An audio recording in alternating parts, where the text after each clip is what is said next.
Good morning or afternoon, whatever the case may be.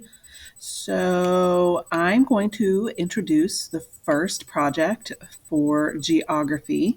And as a reminder, the rest of the school year are nothing but projects. So, here we go. The first project is called the annotated poster or infographic, or it's really, I call it the landscape project. So, what you're going to do is take all the information that we've learned about the basics of geography, including the physical aspect and the human aspect, and put them together on a visual. So, what I want you to do is pick an actual land or waterscape and draw and color a picture of it. All right. So, you may also find a digital landscape, but it must have the following. All of them have to have the following. So, where I'll get to in a second.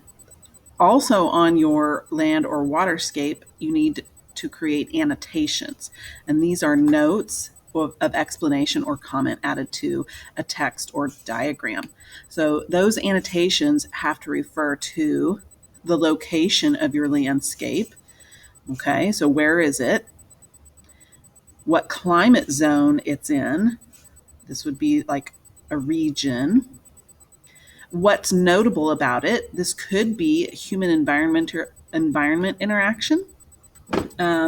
For example, if you were to pick, I don't know, Paris, France, something that's notable about it in the landscape might be the Eiffel Tower.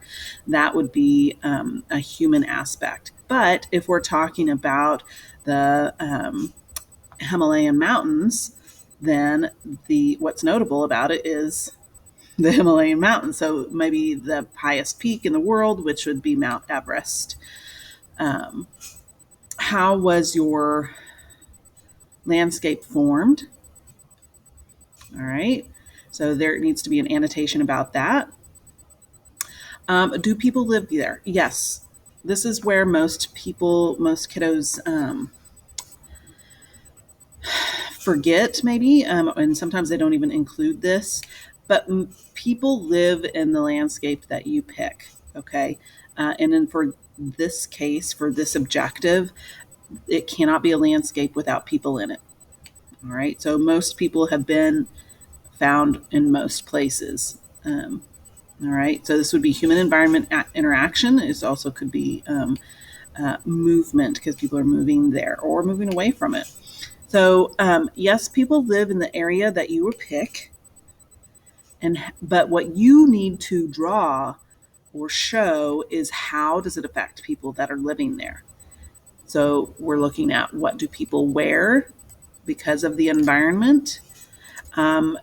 What type of housing do they have because of the environment, and anything else that you think that shows how the landscape or the environment affects the people who live there. And then, of course, you're going to draw the landscape. And if you haven't figured it out yet, these things in an orange are the 5 themes of geography. All right, so that's what I'm trying to get you to do is um, showcase the 5 themes of geography. Other things that you will need on the poster, of course, is a title.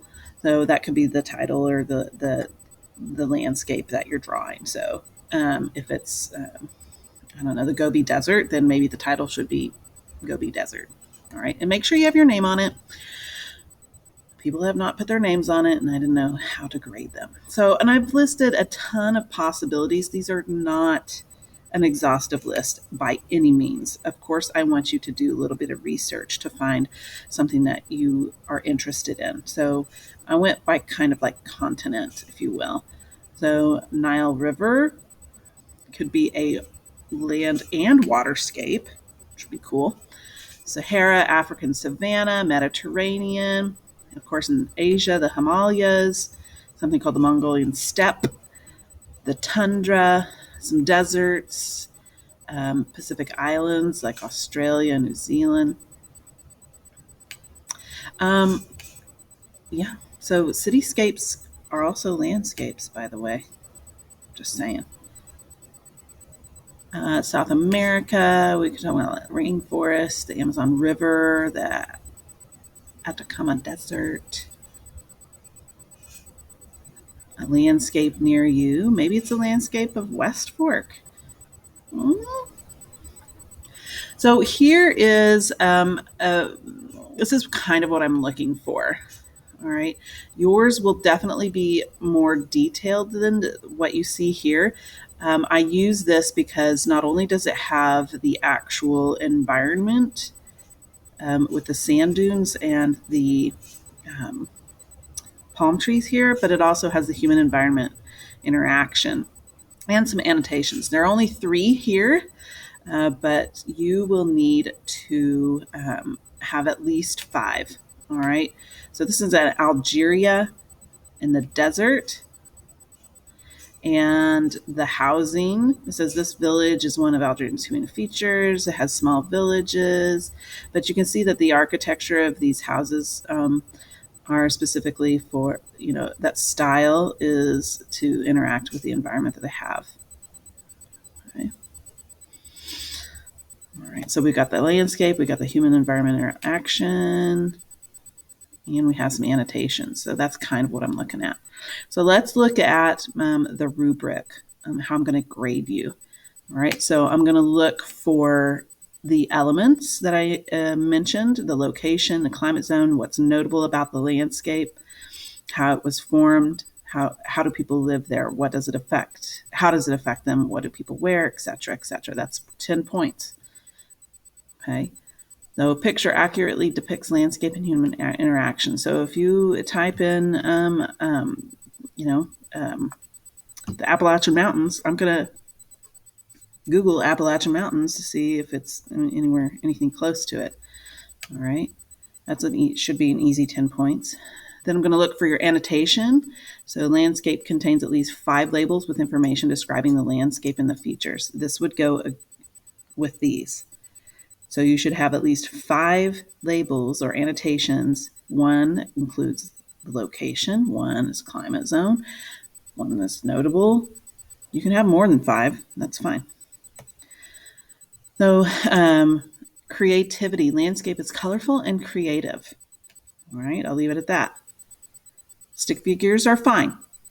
Okay, there you go. So organization is a must. Is the landscape readable? Is it neat and orderly? Does your landscape have a title? All right, can I read the actual annotations?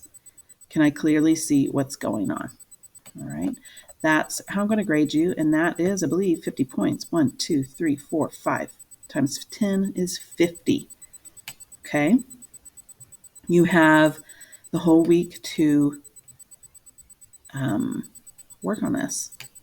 All right, so virtual kiddos, you can do an actual poster, and I have that here at school. Like today, if you wanted to sketch or find your landscape and then sketch it out and then come pick up a poster, you can, or if you want to buy your own poster, you can. If you want to find a landscape and create annotations for it that has everything that's listed here, you can do that. Probably the best thing to use would be Google Slides, because you can layer text on top of photographs, okay, or digital images. All right. But that is kind of what I'm looking for. If you have any questions, of course, please contact me. Let's see, I'll stop. No,